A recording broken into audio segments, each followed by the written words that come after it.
Eto na, mga minamahal. Pag-usapan nga natin itong si Andre De Jesus. Kung saan sinabi niya daw po, siya daw po ay magpapaputol ng yag balls. Pag napatunayan daw na meron pa daw silang connection or meron pa daw siyang connection dito nga po kay First Lady Liza Araneta Marcos. Yan po ang sinabi niya dito nga po kay Congressman Irice. Alright, so bago natin simulan ng lahat, batiin muna natin ang happy birthday itong si Big Mama. Mama! Ooh!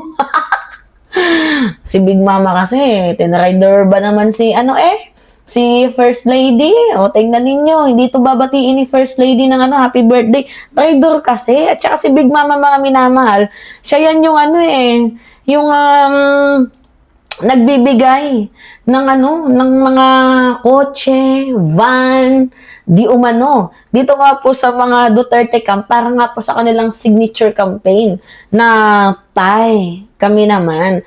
At hinahawakan niya din yan.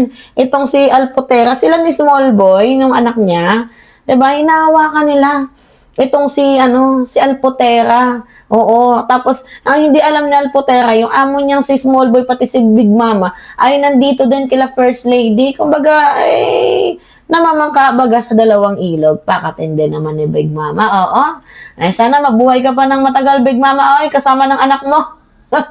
na si Small Boy, yung mga taksil sa bayan. Diba?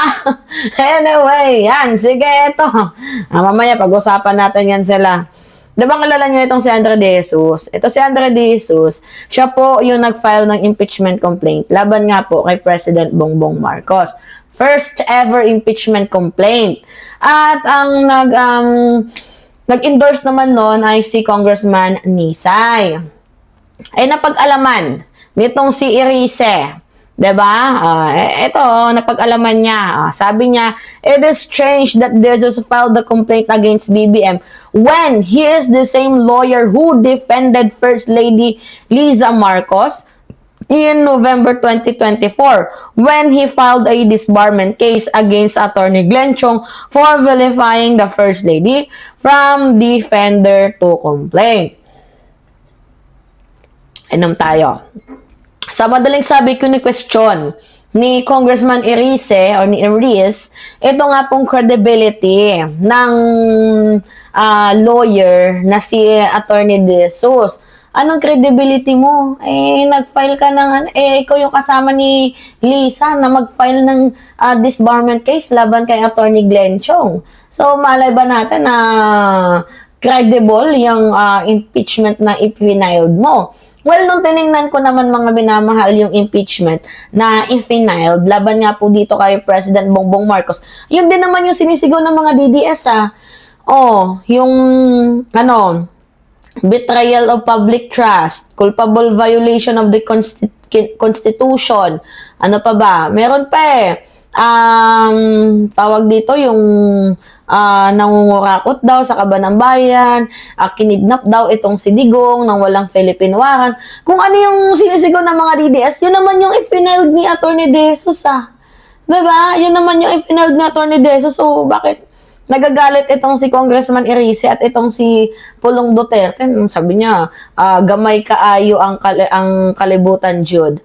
Yung file disbarment case kay Attorney Glenn Chong is yung taong lawyer ni FL Lisa daw. So ano yun?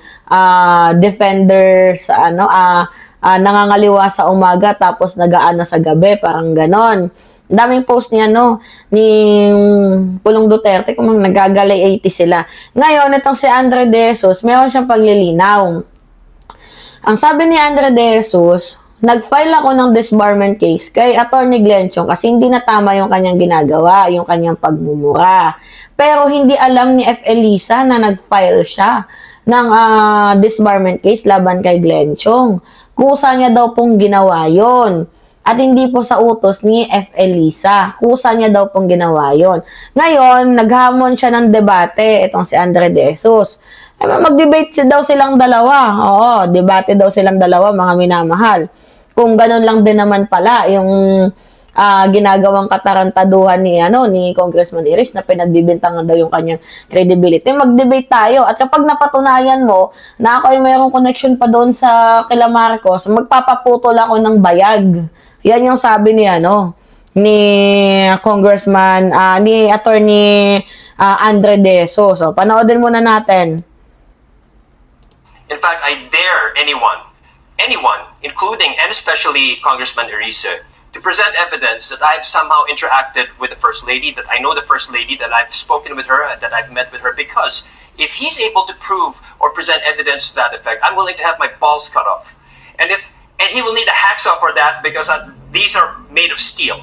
In fact, I dare... Yan, diba? Sabi niya, I am willing to have my balls cut off. Attorney Andre De Jesus remain firm that he filed his impeachment complaint against President Ferdinand Marcos of his own. De Jesus says critics are deliberately politicizing the issue by false portraying him as First Lady Liza Araneta Marcos' lawyers. He stressed that he has never interacted with, met, or spoken to her. There's critics including Caloocan 2nd District Edgar Erice to show proof of this accusation. Patunayan mo dahil kung di mo mapapatunayan, sabi niya, sinungaling ka. Ako willing akong i-cut yung yag balls ko. Yan yung sabi niya ni Attorney De Jesus. Actually, nung sinerge ko naman to, magaling naman tong lawyer. Kasi siya yung nag-lawyer din sa PDP So, ano yung pinagtataka ni Congressman Erice? Naging lawyer din pala to ng PDP nung ni-search ko. Tapos, besides sa pagiging lawyer niya sa PDP, siya din ay nag-lawyer doon sa Pastillas scam. 'Di ba na pinaimbestigahan ni Senator Risa Ontiveros. So, ano yun? 'Di ba? Ang daming kuda nitong si Erice, pinakinggan pa siya ni Pulong Duterte. Pinagtulungan, dapat nga sana magpasalamat kayo. Ang daming i-filed na impeachment complaint laban kay President Bongbong Marcos Ito yung mga impeachment ito yung mga violation. Graft and corruption, culpable violation of Constitution, betrayal of public trust. Ang dami na complainant Attorney Andre De Jesus as ground as President's supposed order and enabling the alleged kidnapping and surrender the former President Duterte to the International Criminal Court. Di ba yan naman yung gusto ng mga DDS? Lalo pat sinabi na wala namang Philippine warrant. So, bakit pinahuli daw ni President Bongbong Marcos? Ito naman yung gusto ninyong marinig, di ba? Ito din naman yung i-final ni Attorney De Jesus. So, ba't yung siya pinagdududahan? Ano ba yan? Kaya walang tumatagal sa inyo itong mga DDS na to. Diba? Pero anyway, tingnan na lang natin mga minamahal.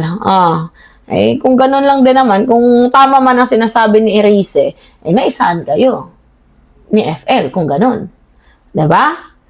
Kung hindi naman totoo, suportahan na lang ninyo itong nag-file ng impeachment. Diba? Lalo pat yung nag-endorse naman ay isa ding miyembro ng kakasuhan ng ICI. Diba? Dahil yung kanyang kampanya ay sangkot din sa flood control. See? Alright. So anyway, yun po. Kayo na masasabi nyo dito.